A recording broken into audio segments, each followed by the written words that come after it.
10월 5일 수요일 사무엘하 11장 14절로 27절 말씀.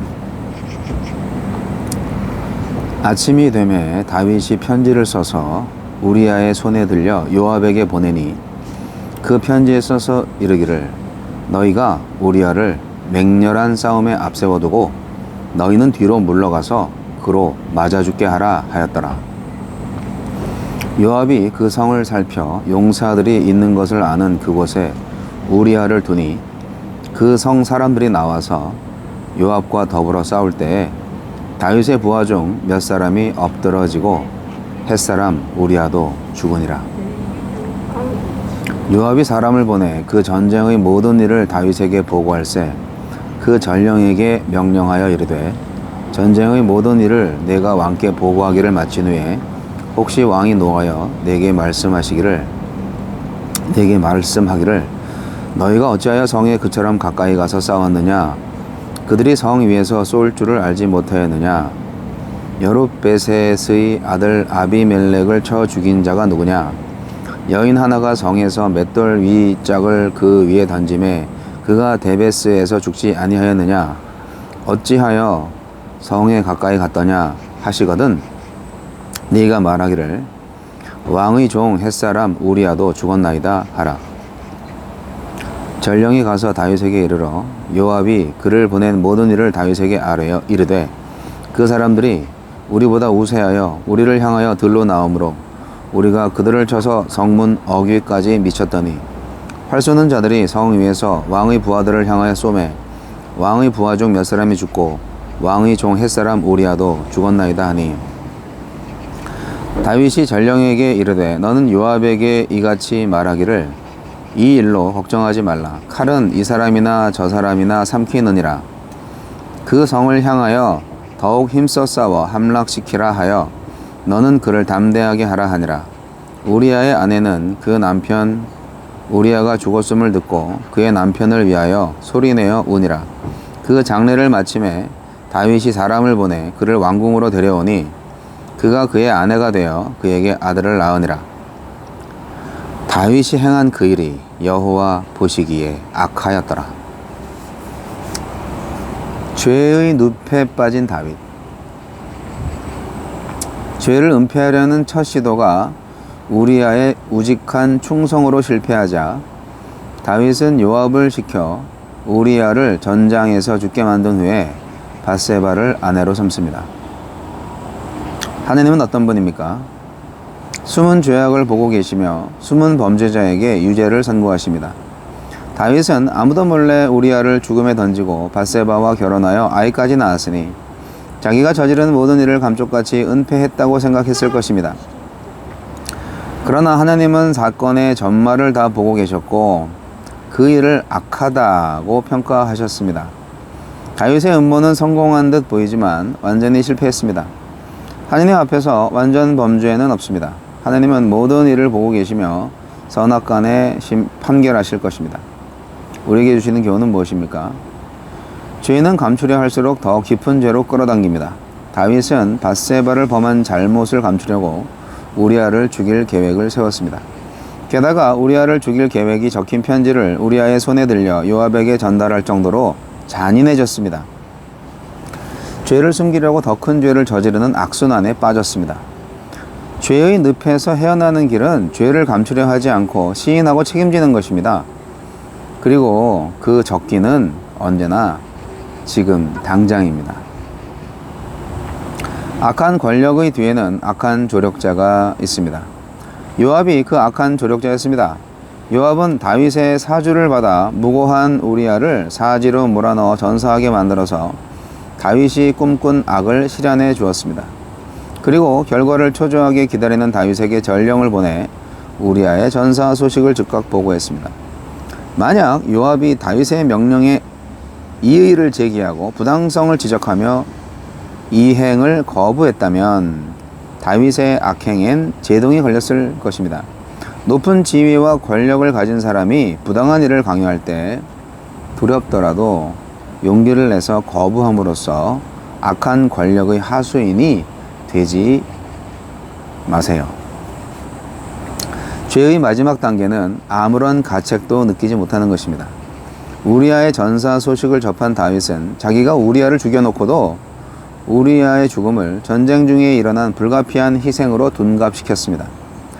그러면서 요압에게 걱정하지 말고 더욱 담대히 싸워서 성을 함락시키라고 한 격려의 말은 정말 소름이 돋을 정도로 비열했습니다. 다윗의 양심이 죄에 완전히 함락되고 말았습니다. 주여, 죄를 감추려 하지 말고 당장 멈추고 시인하고 책임짐으로써 죄에서 벗어나게 하소서. 오늘 본문은 다윗의 최악의 날이 있는데요.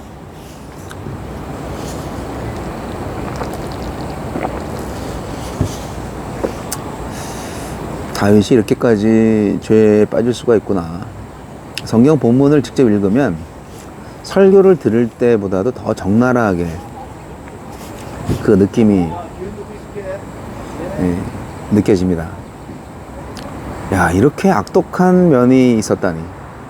그 멋진, 그 좋은 다윗에게서 이렇게 잔인하고 이렇게 비열하고 이렇게 악한 모습이 있었다니.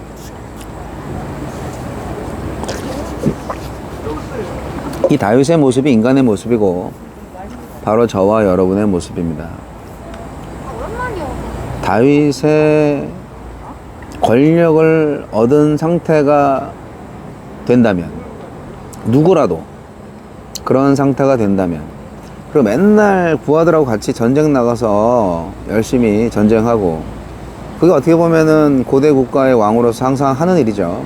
업무에 충실한 일인데, 다윗이 죄에 빠진 이유는 어제도 얘기했지만 쉬는 날이었기 때문이에요. 쉬는 날이 중요해요. 쉬는 날. 쉬는 날에 정말 편안하게 잘 쉬어야 되는데 딴 생각을 하는 거죠.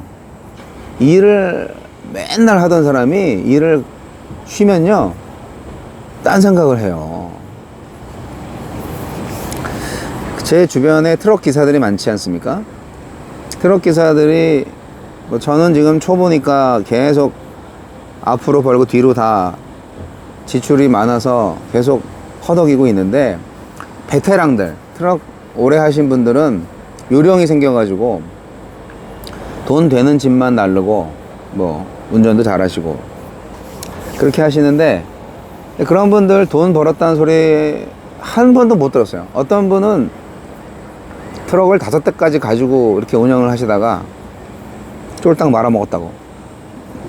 아니, 어쩌다가 그러셨냐고. 대부분 노름하느라고 망해요. 이 돈이 조금 있잖아요. 그리고 트럭커들은 단순하잖아요. 그래서 노름에 빠집니다. 도박에 빠집니다. 일회용 쾌락에도 빠져들 수밖에 없는 거죠. 뭐 트럭이 집이고 트럭에서 뭐 그냥 일주일 사는 사람도 있는데요. 뭐 그리고 대부분 운전사들이 그렇진 않겠지만 많은 분들이 뭐 거의 가정을 포기하신 것 같은 아예 가정이 없는, 이혼했거나 뭐 여하튼 그런 분들이 많아요. 저는 어떻게든 이제 집에 들어가려고 하죠. 어떻게든 집에 빨리 들어가려고 하는데 다른 분들은 그렇지 않아요. 그래서 안 좋은 직업이구나 라는 생각이 들기도 하는데 뭐 하기 나름이니까. 근데 어쨌든 중요한 거는 일을 쉬면 안 된다는 거죠. 쉬어도 적당히 쉬어야 된다는 거죠. 적당히. 다윗이 왜 우리아를 죽이면서까지 그렇게 했을까요? 간음죄로 뭐 왕위가 힘들어지나요? 처벌당하나요? 왕인데 현실적으로 왕은 간음죄로 처벌받을 대상이 아닙니다. 선지자 나단이 징계에 대한 얘기, 뭐 처벌에 대한 얘기를 할 때에도, 그러니까 나단 선지자가 다윗을 책망할 때가 이제 내일 모레 나오는데, 그때도 하나님께서 내리실 징계만을 언급하고 있어요. 다윗이 걱정한 건 뭘까요? 뭐 결국 자신의 도덕성, 명예 뭐 이런 거겠죠. 그리고 이제 그런 흠집이 생기면은 자기들의 반대파들이 항상 있잖아요. 그리고 우리아와 이 밧세바 이쪽 가문이 나쁜 가문이 아니에요. 그래서 그 반대파가 강력한 힘을 얻어서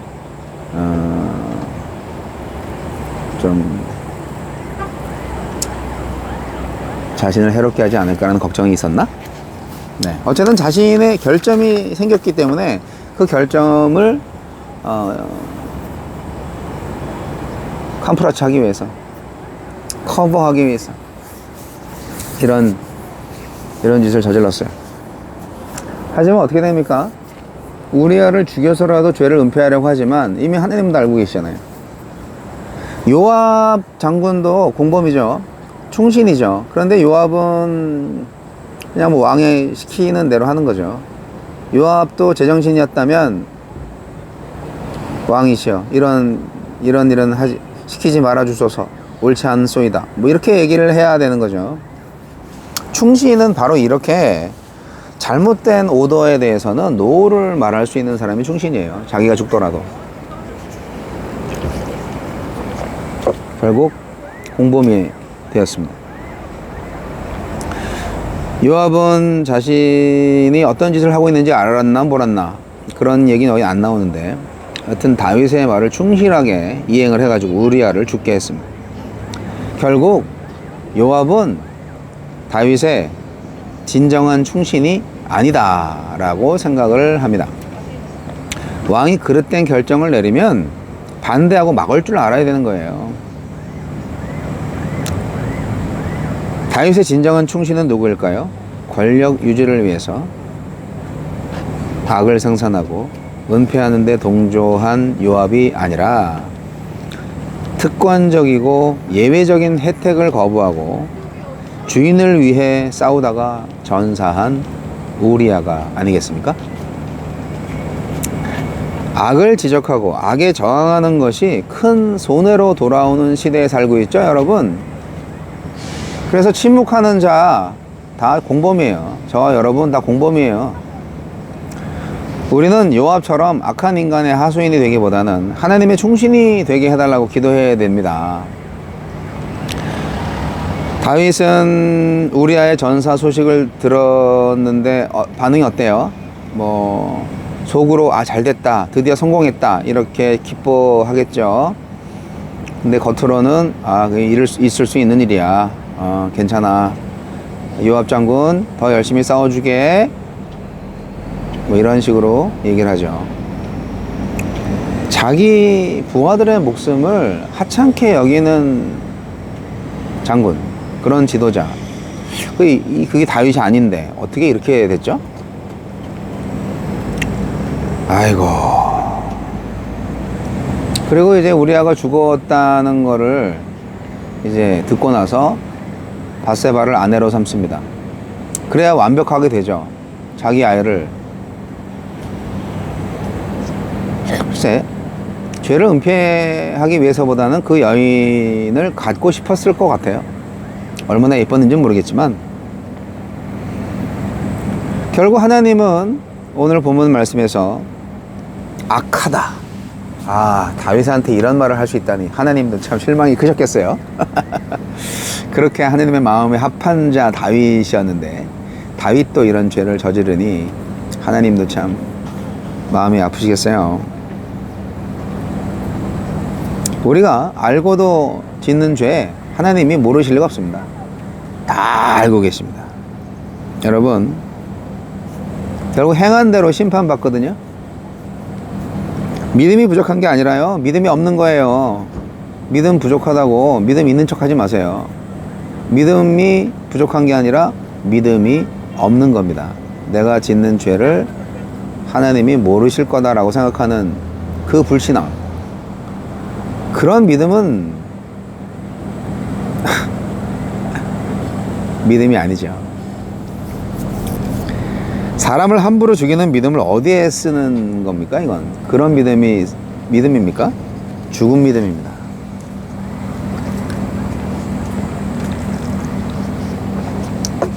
다윗은 지옥에 빠진 거예요. 우리가 평생 살면서 다윗을 보면서 다윗이 저지른 그 죄를 범하지 않도록 조심해야 합니다. 권력, 쾌락. 가장 중요한 건 할 수 있으니까 해도 된다라는 유혹에 빠지면 안 돼요. 할 수 있어도 더더욱더 하지 말아야 될 것들이 있어요. 그 텐션을 유지하시고 거룩한 백성으로 또 믿음 있는 신앙인으로 살아가시기 바랍니다.